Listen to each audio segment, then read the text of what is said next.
Hi guys! Welcome back to my YouTube channel. Andito na naman tayo ngayon sa Maxine Chicken Farming. Bibisitahin natin ang mga alaga naming mga manok. At kung ikaw ay bago pa lamang sa channel na to, please subscribe, like, and share. And paklik na din sa notification bell para updated kayo sa mga bagong video ko. Salamat nga pala doon sa mga nag-subscribe sa akin. At sana ay patuloy nyo akong suportahan hanggang sa susunod kong mga video. Ito naman yung kakabili lang namin. Kinulong namin muna para maging maamo sila sa mga tao. At ito naman yung cover, malalaki sila kaysa doon sa mga native chicken na binili namin. Nakakatuwa mag-alaga ng manok guys, kasi pagpasok mo pa lamang dito sa gate ay sasalubong agad sila. At nakakawala sila ng stress. Mamaya papakainin natin sila. Ito nga pala yung ginawa namin kahapon na paitlogan sa manok. Ito ay gawa lang sa dahon ng niyog. Kaya nakapagtipid kami. Guys, doon nga pala sa gustong mag-umpisa na mag-alaga ng manok at sa mga nagbabalak pa lamang, ini-encourage ko kayo na mag-alaga nito kahit sa maliit na puhunan lamang. Kahit 10 inahin lang po at 2 lalaki. Ayan, mga gutom na sila. At syempre, hindi nawawala yung asula natin. Ito ay malaking pakinabang din to sa amin dahil nakakatipid kami.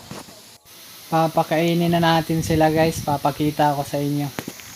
Ito na nga guys, pinakain na natin sila. Nakakatuwa silang pagmasdan, ang tatakaw nila.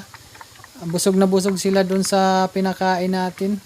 Ang patuka ay asula at may halong pullard at crack na mais yung dilaw at kamuting kahoy yung hilaw siya.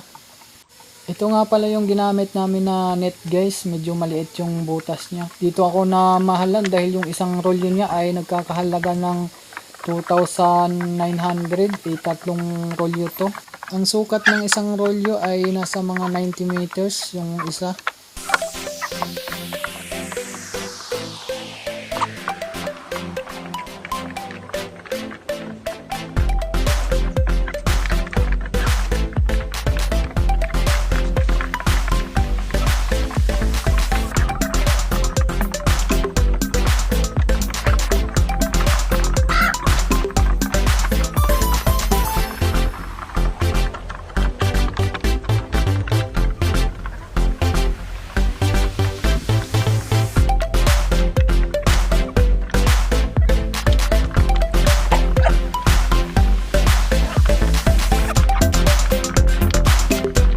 Punta tayo doon sa baba dahil andun yung iba naming manok.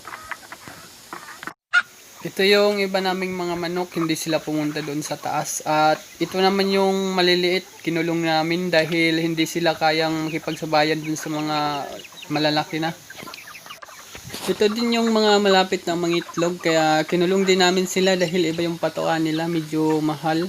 At yung isa naman, ito ay kakapisa lang. Ayan, ang ganda nila tignan, maraming sisiyo.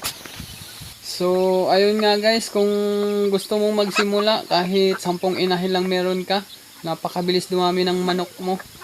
At ito pa guys, hindi sila mahirap alagaan dahil 2 times a day mo lang silang papakainin, umaga at hapon lang. Yung mga ibang manok ay bumaba sila para kumain sa iniwan nila yung mga itlog, pero itong isa hindi talaga siya bumaba kahit gutom na. Siguro ay malapit na tong mapisa tulad nung isa kanina. Ayan hindi talaga siya bumaba. Siguro ay malapit na din siyang mamisa tulad nung isa.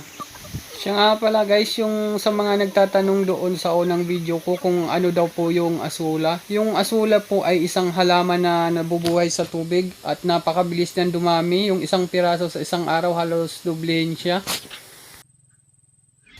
So paano guys, hanggang dito na lang yung video ko. Sana ay may natutunan kayo dito. At salamat nga pala doon sa mga nagsusuporta sa akin at lagi nilang pinapanood yung mga bagong video ko. At kung ikaw naman ay bago pa lamang dito sa channel na to at ngayon lang nakapanood sa mga video ko, huwag nyo pong kalimutan mag-subscribe, like, and share, and pa-click na din po sa notification bell para maging updated kayo sa mga susunod na video. At maraming salamat. Happy farming sa inyong lahat.